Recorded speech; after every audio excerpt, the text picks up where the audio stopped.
Hi, I'm Casey Ryan, and you're watching Weekend Builds. We're going to experiment today with sharpening hand files. So let's start by talking about the files, because they are the most useful tool in the shop, I think. And I've been picking them up for next to nothing at thrift stores and secondhand shops, antique malls. I got a ton when my grandfather passed away, and I inherited his tools.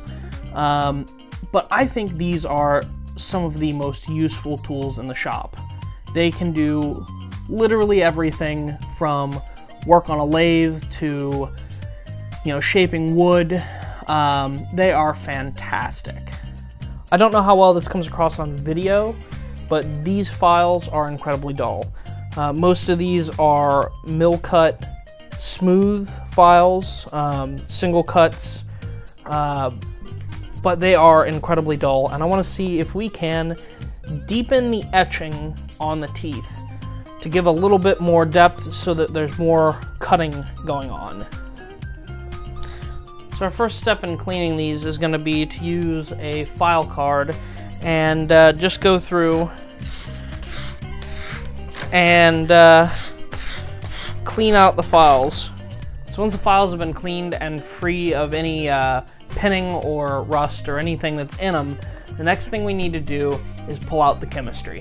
So this process uses two different chemicals, an acid and a base. The acid is to eat away at the metal, basically etch it, and the base is to neutralize the acid when the process is over. So for our acid, we have Muiratic Acid, which is a hydrochloric acid. Hard word to say. Hydrochloric acid. I bought it at a home center it was in the garden center. It's typically used in like pools and household cleaning when it's super diluted. I have a full face shield and some chemical resistant gloves. That's real important.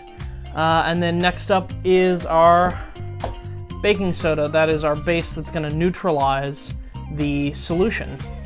So I have 2 containers of water here. They are going to be mixed in to dilute out our acid and our base. First thing we're going to do is we're going to take our baking soda and we're going to open it carefully, and we're going to pour that in and make a nice milky solution. So now we're going to go ahead, we're going to put our face shield on first, because that's real important. We're going to take our gloves, we're going to put our chemical resistant gloves on, because again, very important.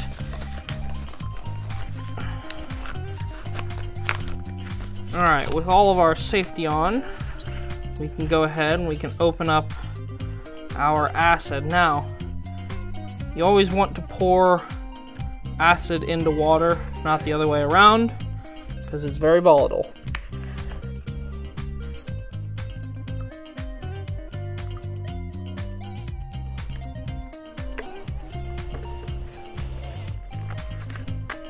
Okay, the acid is in. We got a file here, and we're just going to go ahead and drop our file in. So we're going to let this solution ride for about an hour and see if it makes any difference on this file at all. It's supposedly, I've read 10-to-1 water to acid. I've read 8-to-1. Not totally sure what it is. I'm not a chemist, but we're going to give it a try. So it's been an hour and it's time to pull out the file and see what we have.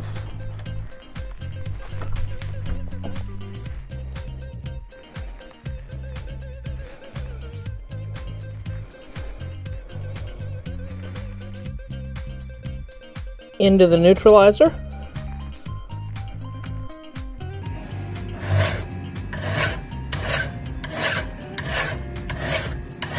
So this weekend in the shop, I've learned that with an acid, a base, and some water, you can quickly and pretty inexpensively put a whole lot of life back into your old files. And with that, it's the weekend. get out of the office, and go build.